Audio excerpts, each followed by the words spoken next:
Justinai, kuo skiriasi peties raiščių patempimas nuo plėšimo? Gali paaiškinti paprastais žodžiais.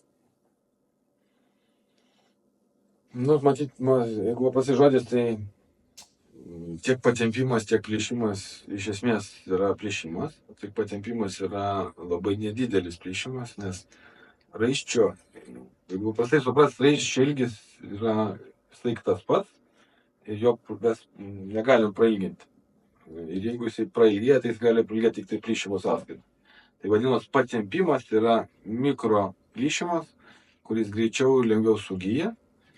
O tas tikrasis plėšimas, kur jau pilnas plėšimas, tada jis jau yra trikdantis dažniausiai funkciją. Jeigu, pavyzdžiui, būtų kelios raištis, kaip ir kryžminis dažniausiai plyšta, tai atsiranda kelio nestabilumas, dėl ko negali sportuoti ir pilnai funkcionuoti. Patempimas tuo tarpu lengvai gydomas ir gali greitai grįžti veiklą.